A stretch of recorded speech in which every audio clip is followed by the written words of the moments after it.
श्री गणेशाय नमः। आज हम सुनने जा रहे हैं श्रावण मास के सोमवार व्रत की कथा। एक समय नैमिषारण्य तीर्थ में 88,000 ऋषि और मुनि श्री वेद व्यास जी के शिष्य सूत जी से पूछने लगे कि हे मुनि श्रेष्ठ, इस कली काल में समस्त प्राणियों को मनवांछित फल प्रदान करने वाले व्रत की कथा विधि विधान सहित कहिए, जिससे मनुष्यों के पाप नष्ट होकर समस्त कामनाओं की सिद्धि प्राप्त होवे।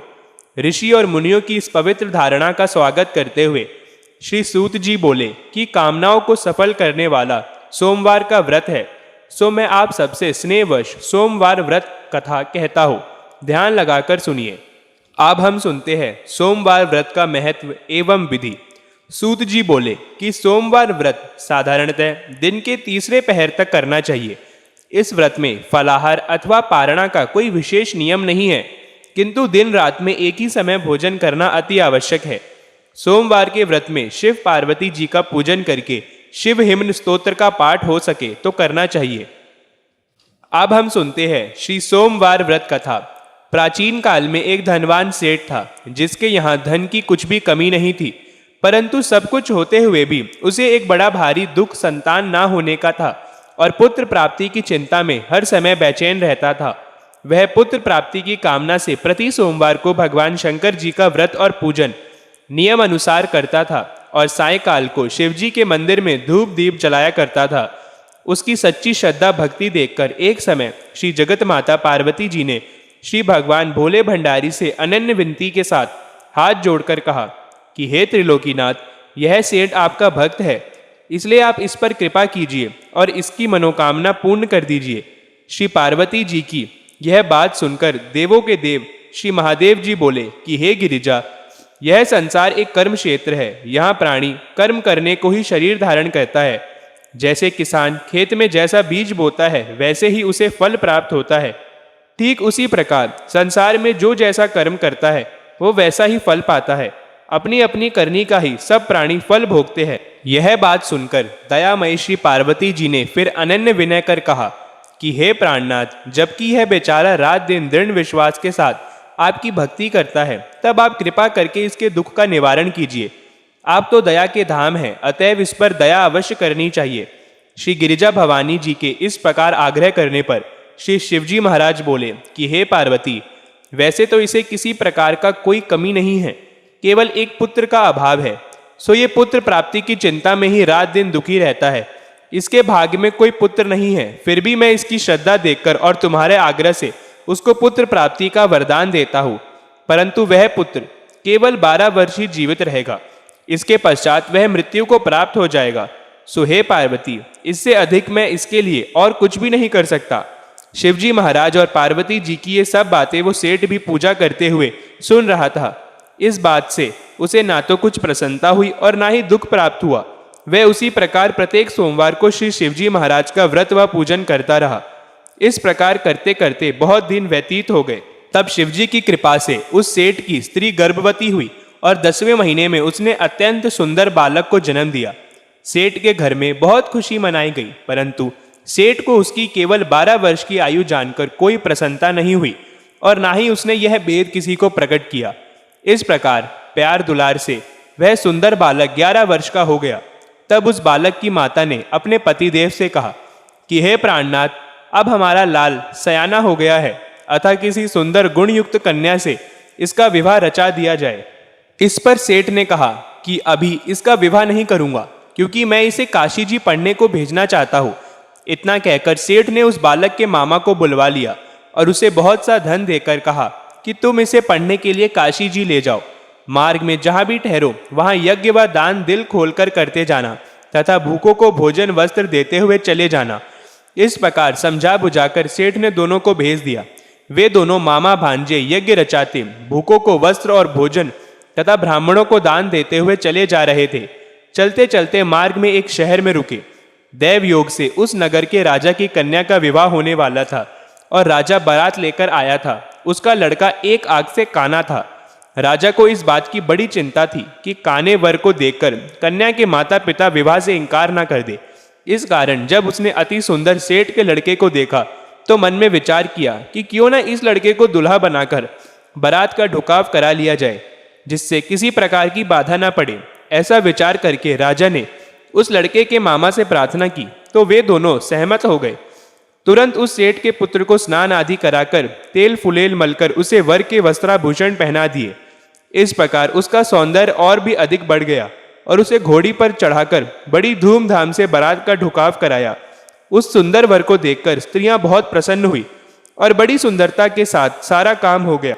वर के पिता ने सोचा कि इस समय का काम तो संपन्न हो गया, परंतु आगे फेरों के वक्त कहीं कोई बाधा न पड़ जाए, इसलिए विवाह कार्य भी इसी लड़के से करा लिया जाए तो अच्छा है।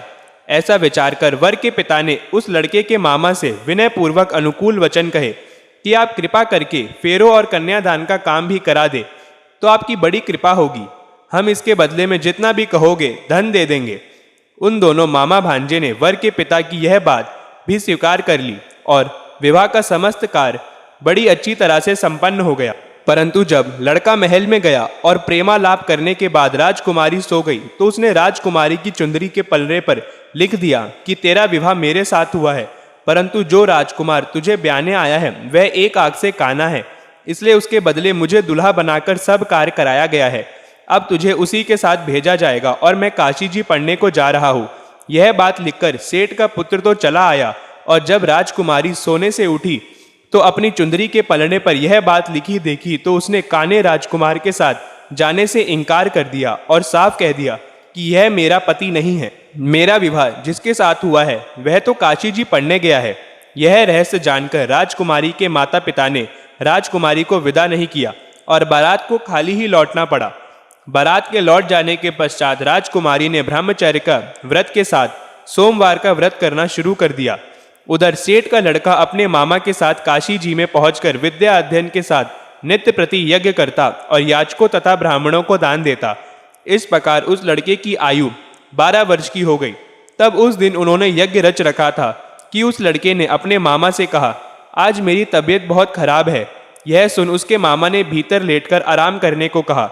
मामा की आज्ञा पाकर सेठ का लड़का अंदर जा सो गया और सोते ही सोते उसके प्राण निकल गए। थोड़ी देर के बाद जब उसके मामा ने देखा तो उसे मरा हुआ पाया। यह देखकर उसे बहुत दुख हुआ। फिर उसने सोचा यदि इस समय रोना पीटना किया जाए तो यज्ञ अधूरा रह जाएगा। अतः उसने धैर्य धारण कर यज्ञ को संपूर्ण कराया और ब्राह्मणों को भोजन वस्त्र व दान देकर विदा कर दिया। यज्ञ में सब देवताओं सहित वहां शिव पार्वती जी भी आए हुए थे। माता पार्वती जी ने तमाल हाल जानकर और सुंदर गुण युक्त सेठ के पुत्र को मरा हुआ देखकर शिवजी से कहा कि हे प्रभु, यह तो उसी सेठ का पुत्र है जो कि आपके वरदान से हुआ था।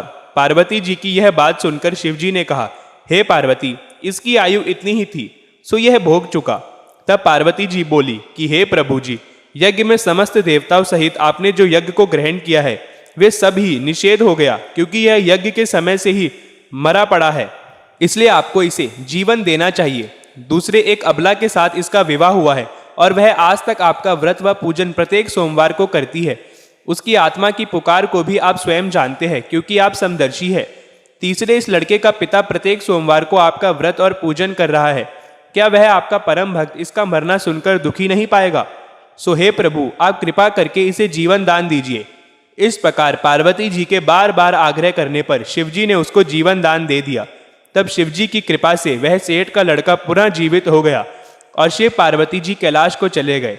अब यह लड़का और उसका मामा प्रसन्न चित्त उसी प्रकार यज्ञ करते कराते हुए अपने घर को वापस लौटे और उसी नगर में आए जहां उसका विवाह हुआ था। वहां पर जब उन्होंने उस नगर में यज्ञ आरंभ कराया तो खबर पाते ही राजा रानी उस सेठ के लड़के को पहचान कर उसे राजमहल में ले गए और वहां उनकी बहुत खातिरदारी की। इसके बाद बहुत सारा धन दे दास दासियों सहित अपनी लड़की और जमाता को विदा किया। अब वे सब उसी प्रकार यज्ञ रचाते हुए अपने नगर में आ गए। तब उसके मामा ने कहा कि मैं पहले तुम्हारे घर जाकर खबर कर दूं। इतना कहकर मामा चल दिया।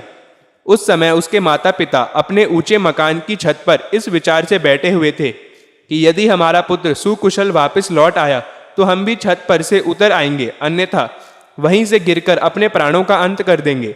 उसी समय लड़के के मामा ने आकर यह समाचार दिया कि आपका पुत्र सुकुशल आ गया है, परंतु उनको विश्वास नहीं आ रहा था।